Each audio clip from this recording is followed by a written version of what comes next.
오래전에 한 분이 이런 질문을 했습니다. 목사님, 믿는 사람들은 제사상에서 절을 하면 안 되나요? 이것 때문에 믿지 않는 가족들과 관계가 좋지 않습니다. 제사는 전통이니 그냥 절 정도는 해도 되지 않나요? 라고 묻는 것이었습니다. 여러분 이에 대해서 어떻게 생각하십니까? 이번 시간에는 많은 사람들에게 지내는 제사에 어떤 비밀이 숨겨져 있는지에 대해 함께 배우기 원합니다. 저는 오래전에 제사에 대해 이런 말을 들은 적이 있습니다. 아니, 조상에 대해 예의를 차리고 죽은 사람을 기리는 제사가 도대체 뭐가 문제입니까? 제사는 단지 미풍양속이고 전통이지 않습니까? 라고 말입니다. 그래서 믿는 사람들 중에도 이런 생각으로 대수롭지 않게 제사에 참석하시는 분들도 있습니다. 그렇다면 여러분, 제사는 단지 전통이고 예의일까요? 과연 성경은 제사에 대해 뭐라고 말할까요?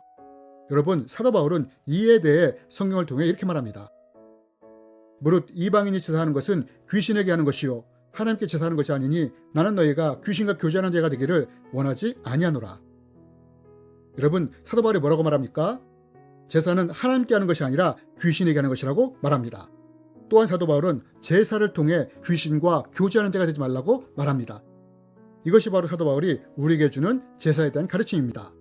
그럼 여러분, 정말로 사도 바울이 말한 것처럼 제사가 귀신에게 하는 것이고 귀신과 교제하는 것일까요?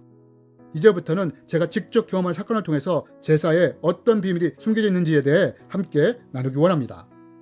저희 아버지는 제가 초등학교 5학년 때 돌아가셨습니다. 집 옥상에서 목을 메고 자살하셨습니다. 그래서 저희 가정은 그 당시에 예수님을 믿지 않았기 때문에 불교식으로 제사상을 차렸습니다. 그런데 아버지가 돌아가신 49제 제사 때 이런 일이 있었습니다. 제사상을 차려놓고 큰형이 제문을 읽는데 이상한 일이 일어났습니다.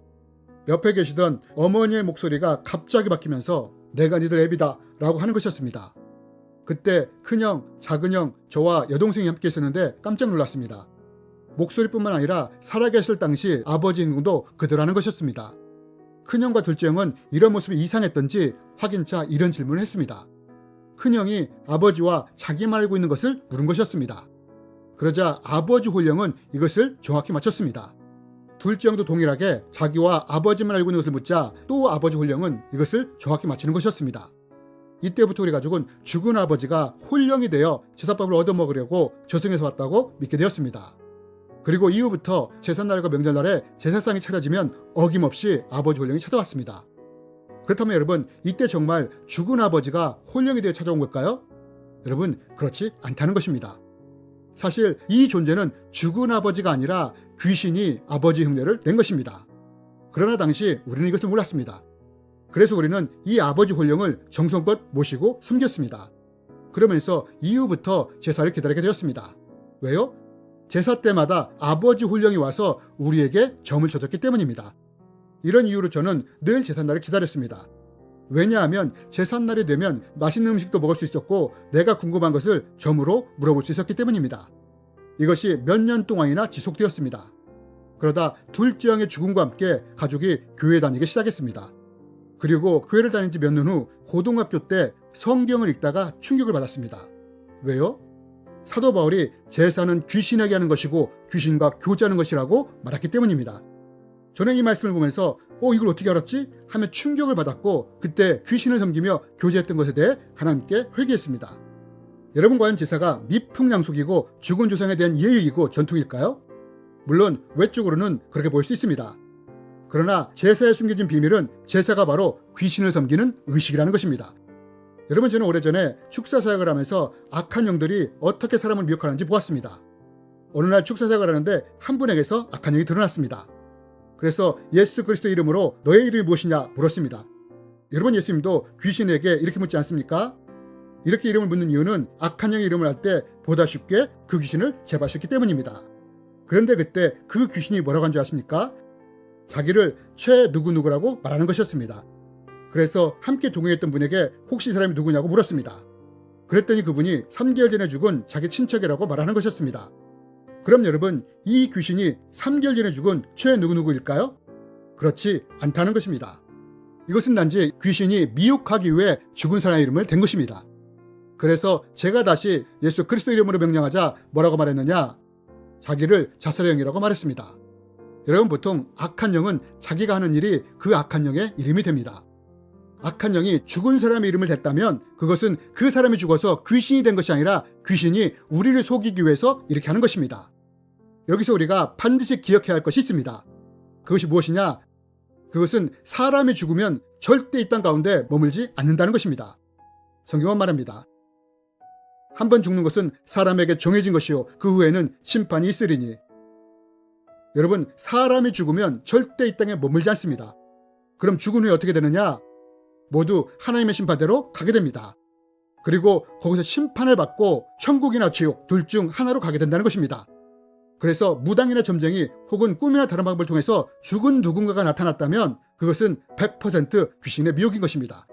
꿈에서 나타나 저 세상을 떠돌며 굶고 있으니 제밥이나 차려달라 한다든지 무당이나 점쟁이를 통해 아예 노골적으로 내가 누군데 제사상이나 굿을 해달라는 것은 귀신의 미혹이라는 것입니다. 여러분, 이렇게 귀신들이 사람을 미혹하는 것입니다. 결국 제사는 죽은 자를 위한 예의처럼 보이지만 귀신을 섬기는 의식이라는 것입니다. 이것이 제사에 숨겨져 있는 비밀이라는 것입니다. 이런 이유로 기독교에서는 제사상에서 절하는 것을 금하는 것입니다. 하지만 어떤 사람은 이렇게도 말합니다. 절하는 것이 그리 뭐 큰 문제냐고요. 그런데 여러분, 이렇게 말하는 사람은 우리가 절을 할 때 영적 세계에서 어떤 일이 일어난지를 모르기 때문에 이런 말을 하는 것입니다. 여러분, 우리는 예수님이 광야에서 사탄에게 시험받은 것을 잘 압니다. 사탄이 예수님을 어떻게 시험합니까? 사탄이 나에게 엎드려 경배하면 천하만국과 영광을 주겠다고 하지 않습니까? 그럼 여러분, 천하만국과 영광을 다 준다는데 그깟 절하나 못하겠습니까? 그런데 여러분, 예수님이 이때 어떻게 하십니까? 사탄아 물러가라 하면서 단칼에 거절하지 않습니까? 왜 그러셨을까요? 왜냐하면 우리가 귀신에게 절을 할 때 나를 지배할 수 있는 통로가 열릴 수 있기 때문입니다. 그래서 우리는 제사상 앞에서 절을 하지 말아야 하는 것입니다. 이것이 또한 우상 앞에서 우리가 절하지 않는 이유이기도 합니다. 그런데 만약 내가 제사 문제로 인해 가족과 갈등이 있다면 이럴 때는 어떻게 해야 할까요? 여러분, 우리는 성경을 통해서 이것을 배울 수 있습니다. 사도 바울은 말합니다. 우리의 씨름은 혈과 육을 상대로 하는 것이 아니요 통치자들과 권세들과 이 어둠의 세상 주관자들과 하늘에 있는 악한 영들을 상대함이라. 여러분, 사도 바울이 뭐라고 말합니까? 우리의 씨름은 혈과 육이 아니라고 합니다. 즉, 내가 제사 문제로 갈등이 있을 때 싸워야 할 사람은 혈과 육의 내 가족이 아니라는 것입니다. 그럼 누구냐? 바로 제사를 통해 우리 가족을 묶고 있는 악한 영들과 싸워야 한다는 것입니다. 저희 가족도 귀신이 아버지 혼령을 흉내내며 미혹하지 않았습니까? 그러므로 여러분, 혹시 제사 때문에 문제가 일어난다면 내가 싸워야 할 대상은 가족이 아니라 내 가족을 묶고 있는 악한 영이라는 것을 기억하십시오. 그럼 우리가 이들과 어떻게 싸워야 할까요? 내가 제사에 참석할 상황이라면 이렇게 하면 어느 정도 도움이 될 것입니다. 먼저 제사에 참석하기 전에 일주일 전부터 작정기도를 하는 것입니다. 금식을 병행하면 더 좋습니다. 작정기도 시간에 내 가족의 구원을 위해서 기도하고 보호 요청 기도와 나를 향해 보혈로 덮는 기도를 하는 것입니다. 이렇게 먼저 나를 영적으로 준비시키는 것입니다. 그리고 이런 후에 제사를 지내러 갈 때는 누구보다 먼저 가서 제사상 차리는 일을 도우십시오. 최대한 성의를 다해 가족들을 돕고 섬기십시오. 이렇게 하면 절을 하지 않더라도 큰 충돌이 일어나지 않을 것입니다. 그리고 혹시라도 가족들 사이에 종교 이야기가 나올 때 절대로 논쟁하지 마십시오. 여러분, 악한 영들은 이런 식으로 나를 공격할 수 있다는 것을 기억하십시오. 그래서 가족들이 종교에 대해 비판적으로 말할지라도 절대 논쟁하지 마십시오.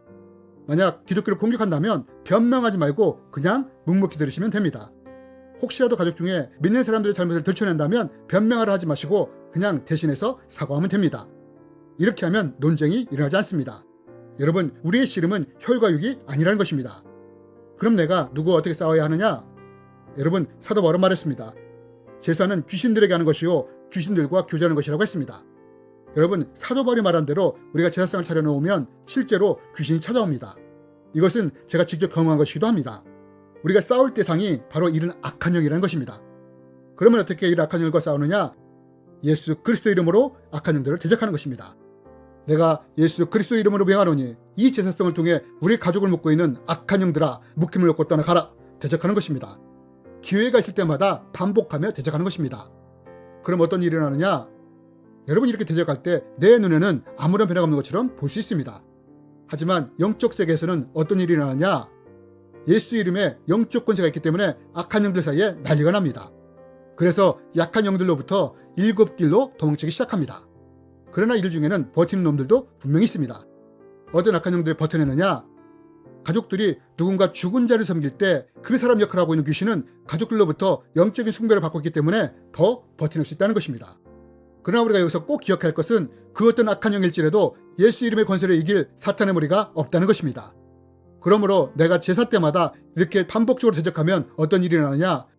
결국 악한 영들이 견딜 수가 없게 되는 것입니다. 그리고 어느 순간부터 가족들의 기류가 바뀌는 것을 보게 될 것입니다. 혹시 어느 날 동네 아주머니의 전도로 어머니가 교회 가는 것을 볼 수도 있을 것입니다. 여러분, 내가 믿지 않는 가족들에게 줄 수 있는 가장 큰 선물이 무엇일까요? 그것은 바로 영생입니다. 예수 그리스도를 믿음으로 얻게 되는 영원한 생명인 것입니다. 여러분, 혹시 내 가족 중에 믿지 않는 사람이 있습니까? 내가 축복의 통로가 되어 가족들에게 영생의 선물이 흘러갔으면 좋겠습니다.